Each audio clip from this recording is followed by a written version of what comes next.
So even though there's a vortex that is summoning to you all of the people, all of the circumstances, all of the thoughts, all of the ideas, all of the wonderful ingredients that will make for the most magnificent creations, even though all of it is there and it's all dominant for you, when you are thinking a thought in this red hot minute, what's active in your mind is active enough in your vibration that it becomes part of the mix and it confuses your point of attraction. In other words, if you want to be well and have wanted it for a while, and you've got a vortex spinning, and you do, and wellness and ideas about wellness and circumstances about wellness are being drawn to you, but you're watching television programs that are talking about all of the things that could go wrong with your body, so all of that is active within your vibration too, you can't hold the vibration of wellness and the vibration of illness at the same time. You're short-circuiting, and that's the thing that we want to lay out for you. We want you to begin to see that these thoughts are connecting with one another electronically. There are thought circuits, and the circuit that is the vortex that is spinning is a very powerful thing. But what you think and what you talk about in any point in time has a huge effect on how well you allow those circuits to be open, or, and here's really what we want to say to you, how well you are constructing other circuits that are leading you to other things that you do not want. It's such an interesting thing. So you watch a little bit of television and something, maybe it's a movie or an advertisement, but it's something that captivates your interest for a little bit of time. And as you focus there and think about it, you begin offering a vibration about it. It's not a strong vibration, but it is a vibration. It is a vibrational pattern. And law of attraction, we're not kidding you even a little bit, reaches out and connects that vibration with another. And then reaches out and connects that vibration with another. You are literally making thought pathways. You are literally constructing. Now, the thing that most of our physical friends are not aware of is how rapidly the construction of the thought ways translates into the manifestational construction. Have you ever been thinking about someone and the phone rings and there they are?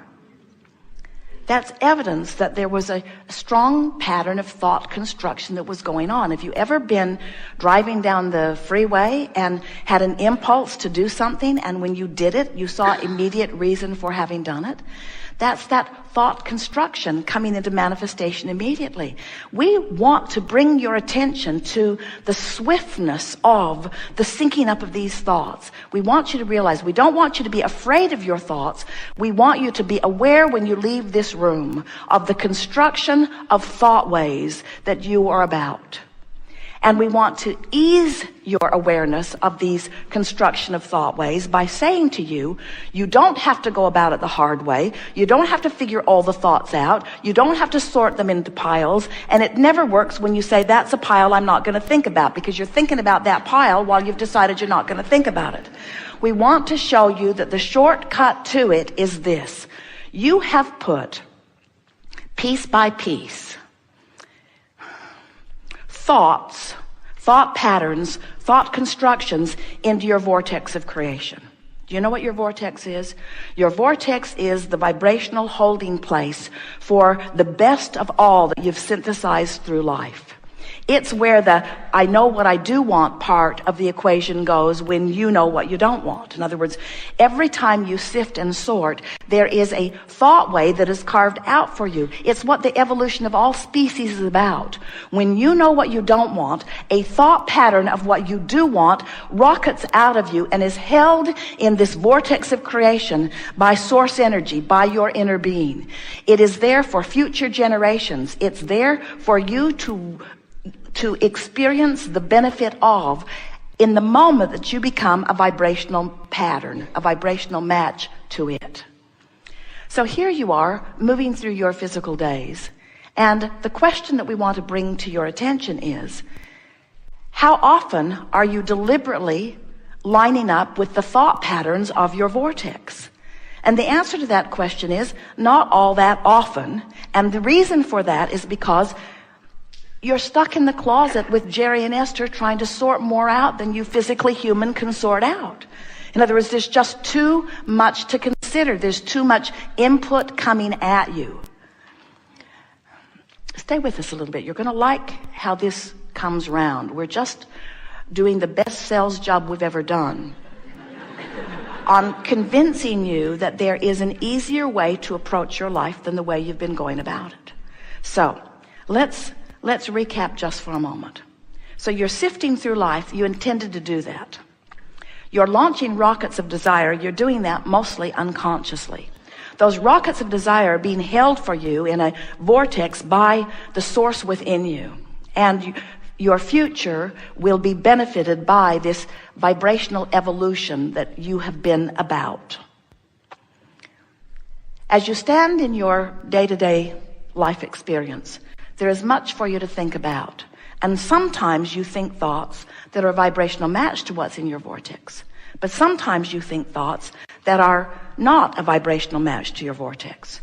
When you think thoughts that are a vibrational match to your vortex, the emotional feedback that you get is one of harmony. It feels like positive emotion, feels like energy, feels like enthusiasm, feels like passion, feels like appreciation, feels like interest, feels like a good idea to you.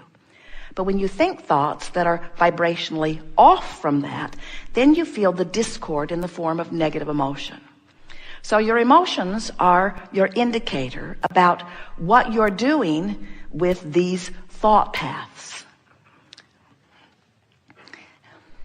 Are you getting the sense that in this diverse world that you are living in, where there's so much that you could think about, a lot of times the I know what I don't want is necessary for the I know what I do want. So the I know what I do want is born out of all of this stuff that you are observing.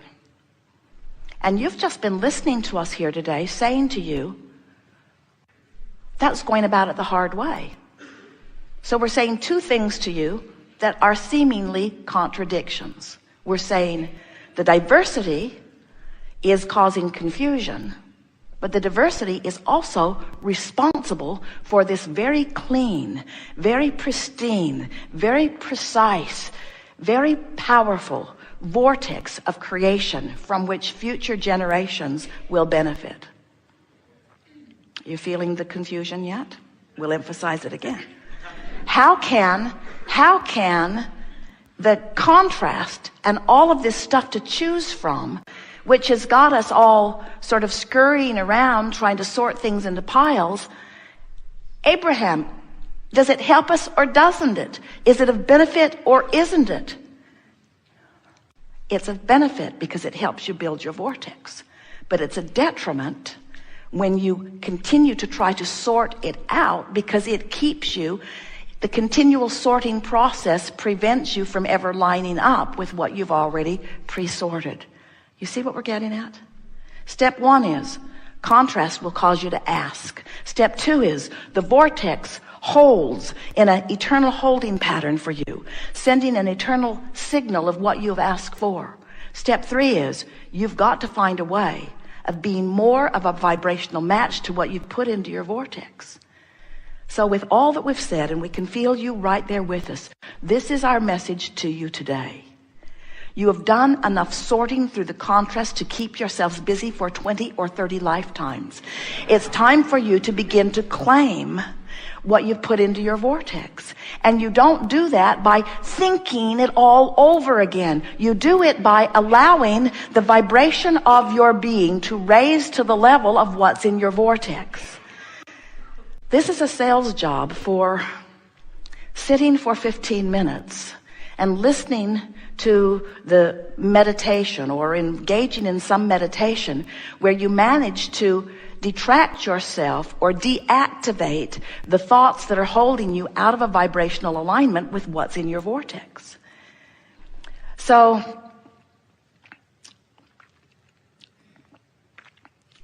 we're going to talk about, we started today by talking about the construction process of the life that you want.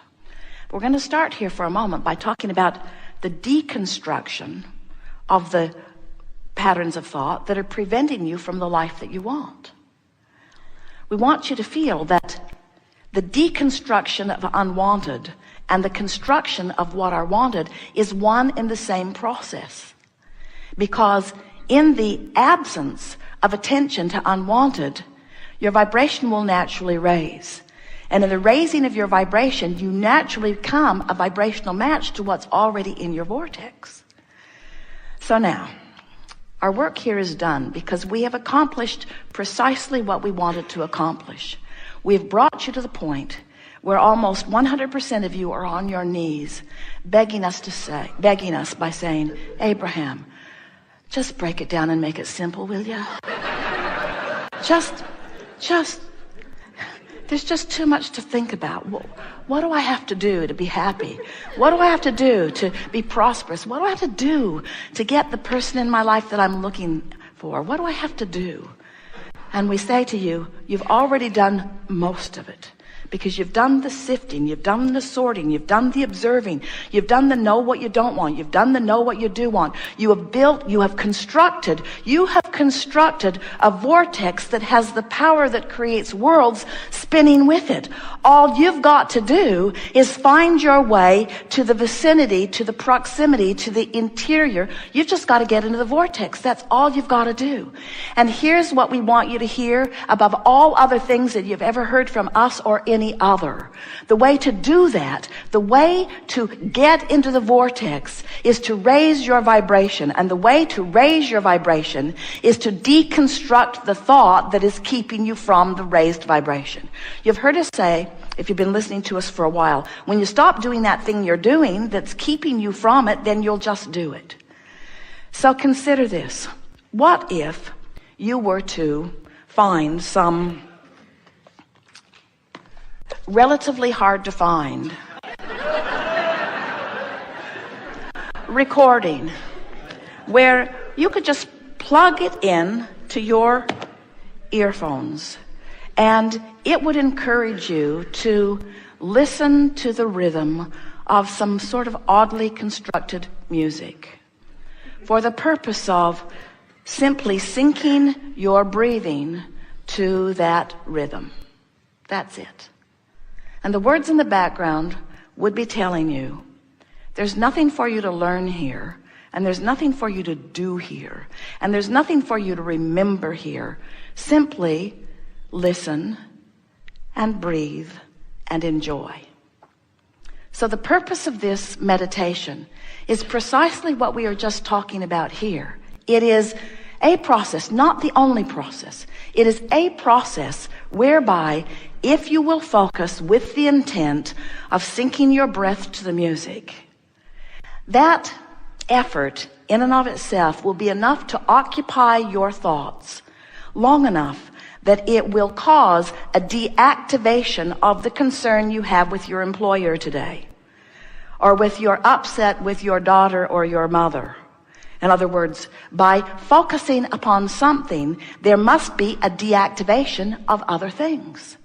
So as you begin to focus on rhythm, on breathing, as you begin to focus upon your here and now, as you claim, as you carve out of your busy day, as you drag yourself out of Jerry and Esther's room that is full of everything that they've gathered for decades, if you drag yourself out of there just for a moment and listen to this music, it is our promise to you that a raising of your vibration will occur. Now what happens is, your vortex. Do you believe in this vortex? Do you know there's a vortex? Do you know that it exists? Do you understand that you are source energy? Do you know that there's a larger part of you that is source energy? Do you know that the dominant vibration that is you, with very slight attention to something different than what you're used to doing, will cause you to allow a raising of your vibration?